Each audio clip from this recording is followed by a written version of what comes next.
what it was like transitioning to America, coming to what it was like, and all that. Okay. So. Okay. Yeah, actually, I just won a scholarship for Fulbright Oh yeah. to come here to the U.S. to teach and study in the university level.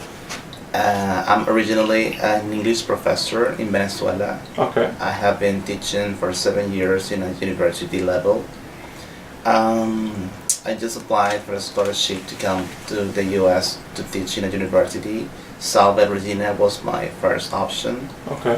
I'm enjoying this great opportunity to develop my teaching skills by being in touch with English speakers. I just learned English in my country without any exposure to the language. So we just practice English in the classroom because our native language is Spanish. Right. And I'm taking advantage of this opportunity to, as I said, to improve my teaching skills, to improve my English skills, proficiency level. So, when you were first leaving from Venezuela to Rhode Island, how did you initially feel? Were you nervous at all? Yes, I was nervous. I was, I don't know it was like a mixture of feelings because it was to be something new. That was the first time I was leaving my country, and I cannot deny that I miss my family, I miss my culture, I miss the way of life in my country. Here is totally different. Oh yeah. But I'm trying to adjust every day and every time with the American culture, because I'm going to live here 9 months, so I have to be aware about the way you live, about the things you like to do, the way you study. Maybe the educational system is so different than in Venezuela. Maybe to grade an exam or a quiz is different than in Venezuela. The way we evaluate is different. Okay. And personally, it was like a challenge because I'm 30 years old and it's the first time I leave home. It's different now. Maybe in America you're 18 or 19 and you leave home, you go study, you are more independent. But in my country, it doesn't happen too much. So, you said how like adjusting to the way of life and adjusting to the new culture was different. How is it different from Venezuelan culture to U.S. culture? Like, what were the main points that were common? Yeah, the first thing is that, for instance, American people maintain or keep distance. Keep distance. So you are there and I'm here. Right. But in Venezuela, maybe we're closer. Maybe when we say hi, you say hug, and it's like more warmer. You are hugging, you're kissing. Right. Oh, hi, how are you? Hola, ¿cómo estás? In Venezuela, we speak Spanish. Yep. Maybe the way we socialize is more face to face. I have noticed that people here in the U.S. try to socialize by using media. Oh yeah, yeah. Yeah, a lot of media. In Venezuela, we if we don't want to use media, you say, hey, what are you doing? Let's go to a cafe, maybe. Let's drink a coffee, and let's talk face to face. That is something that I have realized. In Venezuela, we try to share every time and to have fun and make a joke from everything. That's why, even though in my country nowadays we are having so many social, political, economic issues, we always are smiling. We are always happy, even though we are having so many troubles or problems. We maintain or we keep a good attitude towards life. All right, very nice. So, to those political and economic issues, what were those that were most affecting you? Or yes, the biggest problem in Venezuela that affects me is the way I am a professor, and I'm a university professor there. And if you are professor in a college level, you are supposed to have a quality of life, and right. it doesn't happen. We receive so poor salaries, so very short salaries. I don't know how to say that. And maybe we cannot afford to pay what we would like to have in life. Right. Yeah, we receive like less than $100 per month. It is not enough. Right. Right. And I realized that here in the U.S., university professors are well paid. They have quality of life. You can get a car, get an apartment, you can travel, and we cannot do that. So in that way, I see it affects me, because when I have to go back to my country and I say, oh, it is my reality.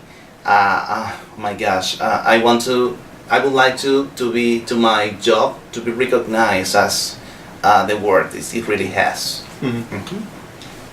So, to the economy, did you notice a difference between the Venezuelan economy and the U.S. economy, or what were your interpretations of it? Yes, the biggest issue that I had to face when I was coming to the U.S. was that in my country nowadays I don't have access to dollars. To buy it, I cannot get dollars. To have to go to, I don't know if it's correct to say black market. No, that's right.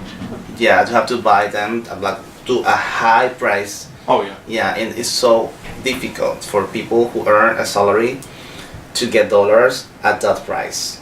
So the economy in Venezuela now is decreasing a lot, and I can see that in the U.S. the economic is more solid. And I really envy you, but in a good way, that you have the power to buy whatever you want. So you work and you have what you need and what you want. If you were to choose between working in Venezuela or U.S. as of right now, what do you think your choices would be and why? It's a hard question, because if I have to consider the conditions, the work condition, I would say U.S. of course, because you have here a different quality of life. But I have a motto. I have a phrase that represents me, that says that to be successful is not the same to be happy. Okay, so I can be successful here by having a good job and to have a car and to get an apartment and to travel, but my happiness is there in Venezuela with my family, with my people. Even though we have so many problems in all items, in social problems, economic problems, political problems, but my happiness is there with my family. I think I wouldn't change that. So I'm living the experience because I have the opportunity and I'm taking advantage of it. But I would say Venezuela because of that. I'm a so sensitive person, and I just prefer to be happy than successful, because maybe you can be successful but you're sad or you're not happy. Oh yeah. So for the first few weeks of coming here, were you all homesick, and how did you? What helped you the way of life and help ease your transition in? Yes, homesick wasn't something that I had to live. I just experienced homesick the first weeks. I was missing. I was talking to my mom. I miss you. I want to be there. I want to go back to my home. I miss my bed. I miss my bedroom. Oh yeah. Yes, but hopefully I found people here in Salve who really supported me a lot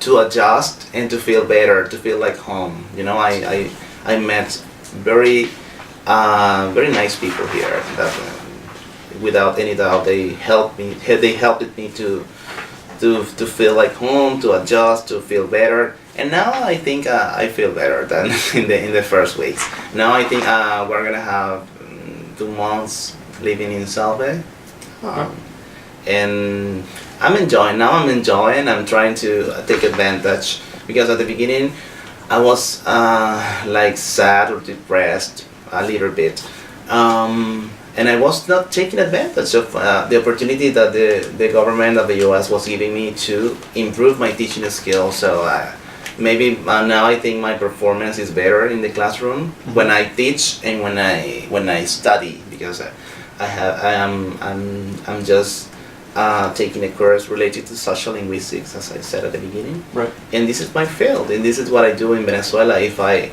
can absorb like a sponge all those knowledge, and I can share that knowledge in Venezuela with my colleagues, English teachers there, it would be nice. Oh yeah. Yes.